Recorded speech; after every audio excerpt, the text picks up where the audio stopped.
ਅਸੀਂ ਪੰਜਾਬ ਵਿੱਚ ਰਹਿਣ ਵਾਲੇ ਅਕਸਰ ਹੀ ਇਸ ਆਦਤ ਦਾ ਸ਼ਿਕਾਰ ਹਾਂ ਕਿ ਅਸੀਂ ਪੰਜਾਬ ਆਪਣੇ ਨੂੰ ਬਹੁਤ ਵਡਿਆਉਂਦੇ ਹਾਂ, ਜਿਵੇਂ ਇਹ ਧਰਤੀ ਦਾ ਸਭ ਤੋਂ ਸੋਹਣਾ ਥਾਂ ਹੋਵੇ।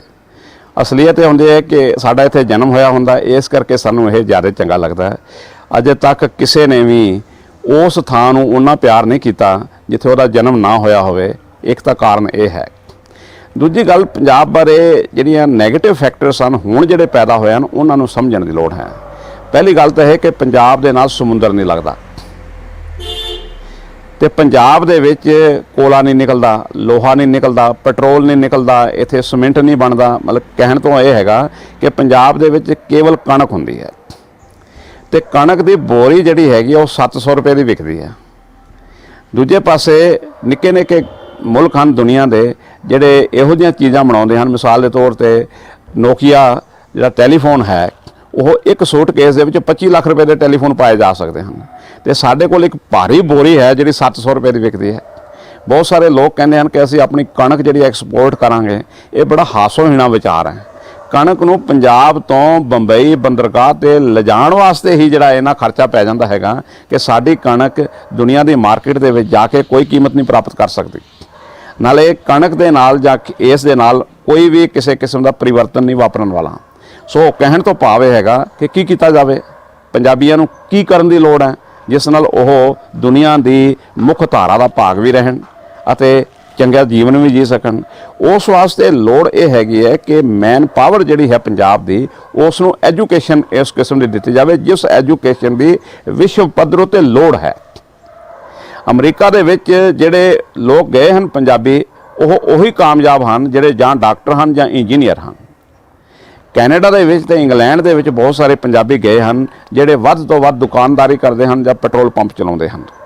ਸੋ ਪੰਜਾਬੀਆਂ ਨੂੰ ਇੰਜੀਨੀਅਰ ਬਣਨ ਦੀ, ਡਾਕਟਰ ਬਣਨ ਦੀ ਲੋੜ ਹੈ। ਜਿਹੜੇ ਇੰਟਰਨੈਸ਼ਨਲ ਪ੍ਰੋਫੈਸ਼ਨਸ ਹੋਣ ਉਹਨਾਂ ਦੇ ਵਿੱਚ ਲੱਗਣ ਦੀ ਲੋੜ ਹੈਗੀ ਹੈ, ਤੇ ਇਸ ਵਾਸਤੇ ਉਹਨਾਂ ਨੂੰ ਅੰਗਰੇਜ਼ੀ ਜਿਹੜੀ ਹੈ ਪੜ੍ਹਨੀ ਪਵੇਗੀ। ਅੰਗਰੇਜ਼ੀ ਅਤੇ ਮੈਥਮੈਟਿਕਸ ਦੋ ਅਜਿਹੇ ਸਬਜੈਕਟ ਹਨ ਜਿਨ੍ਹਾਂ ਤੋਂ ਬਿਨਾਂ ਕੋਈ ਵੀ ਸਮਾਜ ਅੱਜ ਦੀ ਦੁਨੀਆ ਦੇ ਵਿੱਚ ਤਰੱਕੀ ਨਹੀਂ ਕਰ ਸਕਦਾ ਹੈ।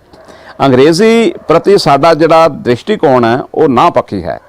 ਅਸੀਂ ਅੰਗਰੇਜ਼ੀ ਨੂੰ ਪੜ੍ਹਨ ਤੋਂ ਇਸ ਕਰਕੇ ਇਨਕਾਰੀ ਹੈਗੇ ਆ ਵੀ ਇਸ ਨਾਲ ਸ਼ਾਇਦ ਅਸੀਂ ਦੁਬਾਰਾ ਅੰਗਰੇਜ਼ਾਂ ਦੇ ਗੁਲਾਮ ਹੋ ਜਾਵਾਂਗੇ। ਇਵੇਂ ਨਹੀਂ ਹੋਏਗਾ।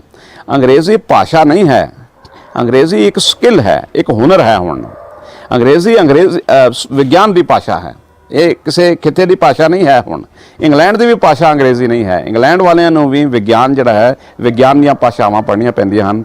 ਕੈਮਿਸਟਰੀ ਦੀ ਆਪਣੀ ਭਾਸ਼ਾ ਹੈ, ਫਿਜ਼ਿਕਸ ਦੀ ਆਪਣੀ ਭਾਸ਼ਾ ਹੈ। ਸੋ ਮੈਂ ਇਹ ਮਹਿਸੂਸ ਕਰਦਾ ਹਾਂ ਕਿ ਪੰਜਾਬੀਆਂ ਨੂੰ ਹਾਇਰ ਐਜੂਕੇਸ਼ਨ ਜਿਹੜੀ ਹੈ ਉਹ ਲੈ ਕੇ ਦੁਨੀਆ ਦੇ ਵਿੱਚ ਮੀਨਿੰਗਫੁਲ ਰੋਲ ਅਦਾ ਕਰਨਾ ਚਾਹੀਦਾ ਹੈ। ਇਸ ਵਾਸਤੇ ਇਹਨਾਂ ਨੂੰ ਕੇਰਲਾ ਤੋਂ ਸਬਕ ਲੈਣਾ ਚਾਹੀਦਾ। ਕੇਰਲ ਦੇ ਵਿੱਚ ਜਿਹੜੀ ਐਜੂਕੇਸ਼ਨ ਸਪਰੈਡ ਹੋਈ ਹੈ ਉਹਦਾ ਕਾਰਨ ਹੈਗਾ ਉੱਥੇ ਉਹਨਾਂ ਨੇ ਛੋਟੇ ਛੋਟੇ ਕਸਬਿਆਂ ਦੇ ਵਿੱਚ, ਕੇਰਲ ਦੇ ਵਿੱਚ ਬਹੁਤੇ ਵੱਡੇ ਸ਼ਹਿਰ ਨਹੀਂ ਹਨ, ਕੇਰਲ ਦੇ ਵਿੱਚ ਉਹਨਾਂ ਨੇ ਐਜੂਕੇਸ਼ਨ ਤਾਂ ਬਹੁਤ ਚੰਗੇ ਤਰੀਕੇ ਨਾਲ ਫੈਲਾ ਦਿੱਤੀ ਹੈਗੀ ਹੈ। ਐਜੂਕੇਸ਼ਨ ਦੇ ਫੈਲਣ ਦੇ ਨਾਲ ਕ੍ਰਾਈਮ ਰੇਟ ਘਟਦਾ ਹੈ।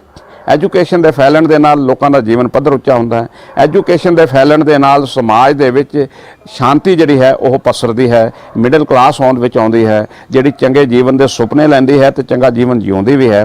ਸੋ ਪੰਜਾਬੀਆਂ ਨੂੰ ਇਸ ਵੇਲੇ ਇਸ ਗੱਲ ਦੀ ਲੋੜ ਹੈਗੀ ਹੈ ਕਿ ਉਹ ਐਜੂਕੇਸ਼ਨ ਚੰਗੀ ਲੈਣ ਅਤੇ ਆਪਣੇ ਐਂਟਰਪ੍ਰਾਈਜ਼ਸ ਜਿਹੜੇ ਹਨ ਉਹ ਆਪਣੇ ਕਾਰਖਾਨੇ ਵਗੈਰਾ ਸਥਾਪਿਤ ਕਰਨ, ਆਪਣੇ ਕੰਮ ਸ਼ੁਰੂ ਕਰਨ, ਬਜਾਏ ਇਹਦੇ ਕਿ ਵਿਦੇਸ਼ਾਂ ਵਿੱਚ ਜਾ ਕੇ ਉਹ ਨਿੱਕੀਆਂ ਨਿੱਕੀਆਂ ਨੌਕਰੀਆਂ ਕਰਨ। ਭਾਵੇਂ ਉੱਥੇ ਉਹਨਾਂ ਨੂੰ ਉਜਰਤਾਂ ਜ਼ਿਆਦਾ ਮਿਲਦੀਆਂ, ਪਰੰਤੂ ਹੁਣ ਸਾਡੇ ਦੇਸ਼ ਦੇ ਵਿੱਚ ਵੀ ਉਹ ਮੌਕੇ ਪੈਦਾ ਹੋਣਗੇ। ਉਹ ਮੌਕੇ ਪੈਦਾ ਹੀ ਤਾਂ ਹੋਣਗੇ ਜੇਕਰ ਅਸੀਂ ਮੈਨ ਪਾਵਰ ਪੈਦਾ ਕਰਾਂਗੇ। ਜੇਕਰ ਹਿੰਦੁਸਤਾਨ ਨੇ ਵਰਲਡ ਪਾਵਰ ਬਣਨਾ ਤਾਂ ਹਿੰਦੁਸਤਾਨ ਦੇ ਵਿੱਚ ਵਿਦੇਸ਼ਾਂ ਤੋਂ ਜਦੋਂ ਤੱਕ ਆ ਕੇ ਮਾਹਿਰ ਕੰਮ ਨਹੀਂ ਕਰਦੇ ਇੱਥੇ, ਉਦੋਂ ਤੱਕ ਅਸੀਂ ਵਰਲਡ ਪਾਵਰ ਨਹੀਂ ਬਣ ਸਕਦੇ। ਵਰਲਡ ਪਾਵਰ ਅਮਰੀਕਾ ਹੈ ਜਿੱਥੇ ਦੁਨੀਆ ਦਾ ਹਰ ਬੰਦਾ ਜਾ ਕੇ ਕੰਮ ਕਰਨਾ ਚਾਹੁੰਦਾ ਹੈ। ਸੋ ਇਸ ਢੰਗ ਤੋਂ, ਇਸ ਦ੍ਰਿਸ਼ਟੀ ਤੋਂ ਸੋਚਣ ਦੀ ਲੋੜ ਹੈਗੀ ਹੈ ਕਿ ਅਸੀਂ ਕਿਵੇਂ ਆਪਣੀ ਥਾਂ ਦੁਨੀਆ ਦੇ ਵਿੱਚ ਬਣਾ ਸਕਦੇ ਹਾਂ। ਉਸ ਵਾਸਤੇ ਮੈਂ ਮਹਿਸੂਸ ਕਰਦਾ ਹਾਂ ਕਿ ਸਾਨੂੰ ਐਜੂਕੇਸ਼ਨ ਦੇ ਮਹੱਤਵ ਨੂੰ ਪਛਾਣਨਾ ਚਾਹੀਦਾ ਹੈ। ਐਜੂਕੇਸ਼ਨ ਤੋਂ ਬਿਨਾਂ ਕੋਈ ਵੀ ਹੰਢਣਸਾਰ ਪਰਿਵਰਤਨ ਨਹੀਂ ਵਾਪਰਦਾ ਹੁੰਦਾ। ਜੇਕਰ ਅਸੀਂ ਆਪਣਾ ਲੈਵਲ ਅੱਗੇ ਵਾਸਤੇ ਹੋਰ ਉੱਚਾ ਕਰਨਾ ਹੈ, ਖੇਤੀ ਦੀ ਥਾਂ ਉੱਤੇ ਅਸੀਂ ਇੱਥੇ ਕਾਰਖਾਨੇ ਲਾਉਣੇ ਹਨ, ਤਾਂ ਉਸ ਵਾਸਤੇ ਸਾਨੂੰ ਆਪਣੀ ਮੈਨ ਪਾਵਰ ਹਾਈ ਲੈਵਲ ਦੀ ਉਹ ਪੈਦਾ ਕਰਨੀ ਪਵੇਗੀ।